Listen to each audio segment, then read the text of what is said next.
D-Day on the net, Tunisian bloggers on hunger strike to defend media freedom. Syrian artists express their support of the revolution. And Darth Vader stars in Amnesty International's latest campaign video against the arms trade.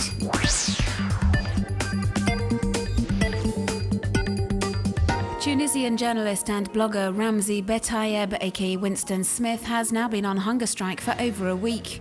As he explains in this video filmed by Le Courrier de l'Atlas, he's protesting the confiscation of his cameras by a military police general, as he was covering the military trial over the killings of some 300 martyrs during the uprising against Ben Ali. Several bloggers like Yassine Ayari have joined the hunger strike to show solidarity with Ramzi Betayeb, who's a member of collaborative website Nawat. There's been a proliferation of support initiatives emerging on Facebook. There's even a rally planned in Paris on Thursday to demand the cameras be returned to the journalist.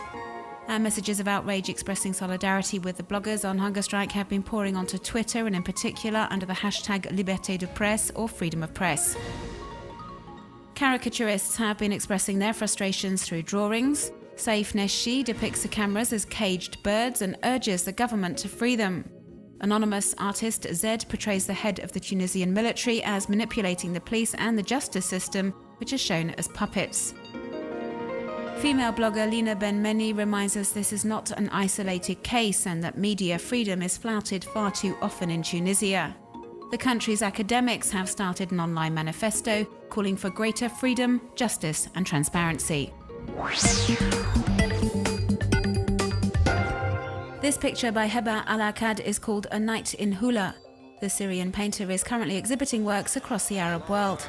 In this work, the artist conveys her vision of the May 25th massacre of some 100 civilians, many of whom were children. Imran Avi Faor has put his talents as a graphic designer to work for the Syrian revolution. He's posted his creations to his Facebook page. They're marked by violence and death, but also hope for a better future for Syria. Photographer Jabba Al-Azmeh has produced a series of symbolic shots condemning the ruthless and bloody crackdown inflicted by government forces across the country. Others have been relating the uprising against the Bashar al-Assad regime through cartoons. The makers of this video have used shadow puppetry and a storyteller to explain how the protest movement began back in March 2011. The movement has also inspired musicians like the group Syrian Bear, which has composed numerous songs over the past few months to voice their support of the revolution. In this track, for example, they urge the people of Syria to lobby the government by going on strike.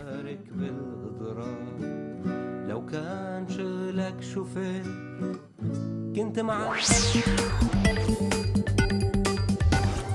June 6, 1944, the Allied troops landed on the beaches of Normandy to free Europe from Nazi occupation. Thousands died that day, and social networkers have been paying tribute to the men who gave their lives under the hashtag DDay. Some have posted photographs, whilst others have evoked the famous coded message used to launch the operation, the long sobs of the violins. There are also numerous historical threads on which you can follow the events of that D-Day hour by hour.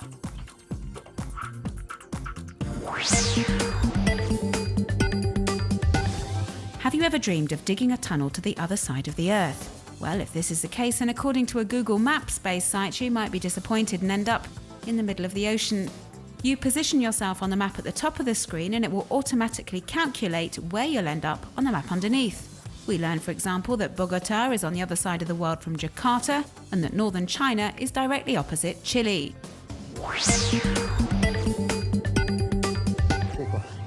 The NGO Amnesty International is known for its hard-hitting campaigns to promote and protect human rights worldwide, and its latest video, a hidden camera at the Herstal firearms factory in Belgium, is no exception. After some initial negotiations between the limousine driver and the security guard, Darth Vader and his stormtroopers step out of the car and refuse their request to buy weapons. So why, asks Amnesty, do we continue to sell arms to tyrants? At the end of the video, viewers are asked to sign a petition demanding the arms trade treaty be respected. C'est mon patron, monsieur. On vous vendra pas d'armes.